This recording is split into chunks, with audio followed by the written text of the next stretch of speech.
Election commission کی طرف سے 15 جنوری 2023 کو بلدیاتی انتخابات کے واضح اعلان کے بعد اب local government board transfer posting سے بچنے کے لیے ہنگامی بنیادوں پر کاموں کا آغاز کر چکی ہے اور آج چاند رات ہے۔ خیر کوئی بات نہیں، 21 نومبر 2022 کو 1290 کا آرڈر نکالا گیا جو کہ مسرور نواز خوش ڈائریکٹر 1 نے نکالا، اور انہوں نے کہا کہ آغا امجد علی خان پٹھان جو کہ گریڈ 18 کے سوجی سروس سے تعلق رکھتے ہیں ویٹنگ آف پوسٹنگ تھے، اور یہ بڑی حیران کن بات ہے کہ یہ اور ووٹ ویٹنگ آف پوسٹنگ ہو جائیں۔ کوئی بات نہیں، SO5 نے بھگایا تھا لیکن یہ پھر لوٹ کر آ گئے تھے، پھر کیسے چلے گئے کوئی بات نہیں، لیکن ڈائریکٹر 3 ماجد رضا غوری کو تعینات کر دیا گیا تھا اور وہ ایسے طریقے سے پرائز بھی انجام دے رہے تھے، لیکن میرا خیال ہے پیسٹری زیادہ کھا گئے۔ کوئی بات نہیں، ماجد رضا غوری جو گریڈ 18 کے آفیسر ہیں، ٹرانسفر کر کے ان کو ڈائریکٹ رپورٹ کرنے کے لیے کہا گیا ہے اپنے پیرنٹ ڈپارٹمنٹ جو کونسل سے تعلق رکھتے ہیں کہ وہاں جا کے آپ تشریف فرما ہوئیے، جبکہ آغا امجد علی خان پٹھان گریڈ 18 سوجی سروس جو کہ تقریباً کافی وزندار ہیں،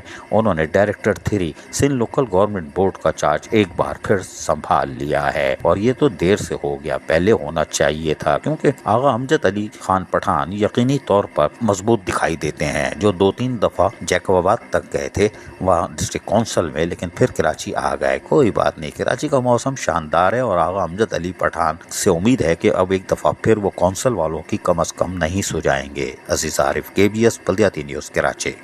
ایسی ہی خوبصورت ویڈیوز فیوچر میں حاصل کرنے کے لیے ریڈ بٹن پر کلک کر کے اور بیل آئیکن کو پریس کر کے ہم سب کے سبسکرائبر بننا مت بھولیے۔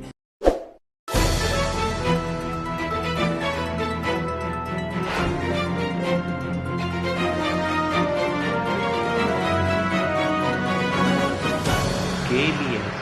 بلدیاتی نیوز۔